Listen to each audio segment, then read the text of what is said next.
Journal de femmes est une action culturelle en 3 cycles. Fanzine, podcast, théâtre. Ce podcast est donc la seconde partie de ce projet commencé en avril 2024 à Cholet avec la compagnie La Forge Théâtre. Et moi, Camille, j'en suis la porteuse. Pendant 8 séances, nous allons nous retrouver pour échanger avec différentes participantes qui vont profiter de cet espace pour s'exprimer. Aujourd'hui, nous retrouvons l'équipe de Cholet. C'est la 7e séance et je leur ai demandé de se présenter de nouveau, avec leurs mots, avec tout ce qu'on avait fait durant les séances précédentes, avec la poésie qui leur est propre. Je vous laisse découvrir leur présentation, une à une. Aujourd'hui, je vous présente Astrid, artiste.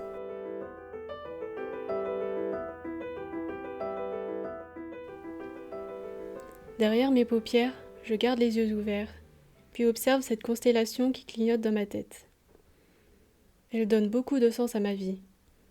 Quand je ferme les yeux, il ne fait pas nuit. Il fait parfois plus jour qu'en journée. Quand je ferme les yeux, je voyage dans ce que mon imagination a à m'offrir. Quand j'écoute de la musique, je ferme parfois les yeux, afin de mieux ressentir les sons. Je me laisse enivrer par ces mélodies et ces harmonies qui me font chanter, puis par ces rythmes qui me font très souvent danser. Ces rythmes qui parcourent mon corps, je les envoie de temps en temps dans mes crayons qui, à leur tour, vont danser sur des feuilles pour produire des images. Dessiner, peindre, transformer des images mentales en images réelles, ajouter de la couleur, dessiner en chantant par-dessus une musique, entrer dans un état de flow, perdre la notion du temps. Ce sont des moments que j'apprécie énormément. Voyager est également une passion qui m'habite. J'aime repenser à ces voyages durant lesquels j'étais assise près de la fenêtre d'un train ou d'un bus.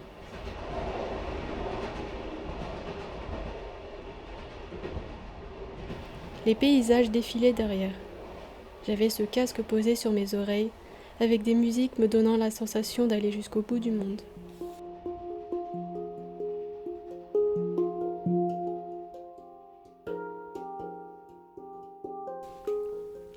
Mes carnets de croquis et de voyage ne me quittent quasiment jamais. Ce sont des compagnons précieux, témoins de mes errances et émerveillements. Ils recueillent mes impressions et souvenirs, dessins, images, textes, tickets de cinéma, de métro, de train, de musée. Je voyage aussi souvent de manière mentale en m'immergeant dans des jeux vidéo, des fictions ou encore des livres.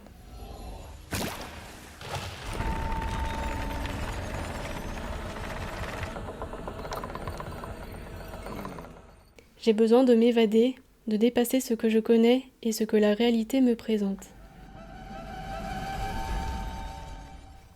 Aller vers de l'inconnu, même si c'est souvent stressant, m'ouvrir à de nouvelles possibilités, découvrir, me fait beaucoup de bien. J'ai longtemps perçu ma sensibilité comme une faiblesse. Maintenant, je la vois davantage comme une puissance qui nourrit mon imaginaire et ma création. Pour moi, la vie est l'expérience par excellence, durant laquelle il faut mener des expériences. L'art est mon principal laboratoire dans lequel mes yeux se remplissent d'étoiles.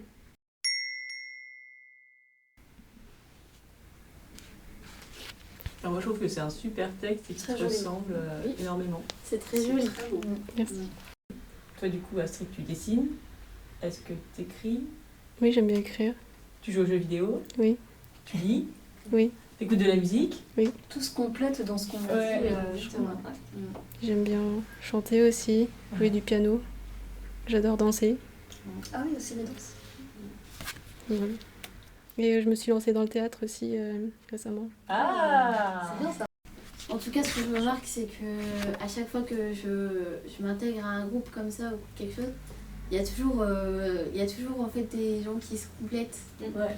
Il y a toujours, par exemple, à Mission Locale pour le café du lundi, tout le monde aime la musique, la plupart dessinent, et vraiment, c'est très joli. La plupart on lit, genre on a beaucoup de trucs en commun. Et je trouve que c'est bien ça. Ouais. C'est chouette. Hein. Mais Créer des liens, revoir Ouais. les personnes, Oui. aller à d'autres événements ensemble. Voilà. Et c'est vrai que c'était un peu la base aussi de Oui. cette action, c'est que Oui. En fait, on est souvent isolé si on est en recherche d'emploi ou de projet. Et c'est vrai que alors que on se rend compte qu'ensemble, on peut faire plus de choses. Et souvent, les projets professionnels, et en plus dans la création, tu es obligé d'être entouré. Et c'est pas forcément facile quand t'as pas de réseau de base qui vient d'une école, d'une famille. C'est vrai que, de mon expérience personnelle, j'ai arrêté les cours à ma seconde. Ouais. Donc j'ai pas ce truc des amis ou des trucs comme ça qui viennent des cours. Donc c'est vrai que là, en recherche d'emploi, je suis très isolée en fait. Ouais. Donc je vois pas grand monde et tout. Je sors mais je vois pas grand monde. Et je me dis, en fait, je reste chez moi à rien faire. Donc j'ai beaucoup aimé aussi le fait de venir ici tous les mardis. Ça fait une routine et puis ça me fait sortir. Et, Bah oui, c'est vrai que pareil, la routine. Ouais. Je déteste la routine. C'est vraiment ma hantise. Je déteste ne rien faire et rester dans une routine. Ouais. Et puis c'est vrai qu'en fait, quand tu quittes l'école et quand t'as pas un travail ou t'es pas dans un groupe un bureau avec des gens et à qui tu t'entends bien, parce que ça c'est encore une option. Ouais. C'est vrai que tu te rends compte que c'est pas facile de rencontrer des gens. Donc du coup, je suis ravie d'entendre ça. C'est très chouette.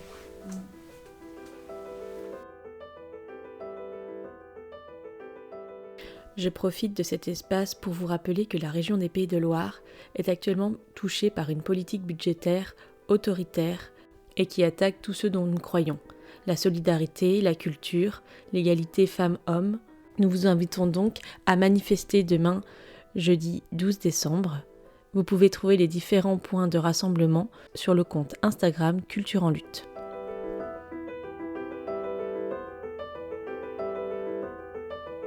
Ce podcast a été réalisé par la Forge Théâtre, avec comme partenaire et soutien la Drague des Pays de la Loire, le service culturel du Maine-et-Loire, la Fondation Grand Ouest et le tiers-lieu Monade à Cholet. Le générique au piano a été composé par Samir Dib, tout droit réservé.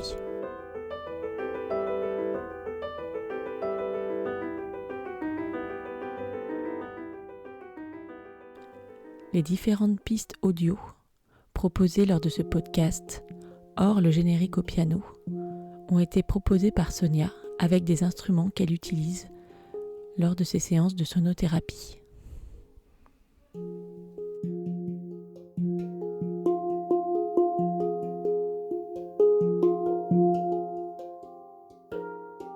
Un nouvel épisode de ce podcast est disponible tous les mercredis soirs sur les différentes plateformes comme Spotify, Deezer, Apple Podcast et sur le site Podcastic. Merci à vous.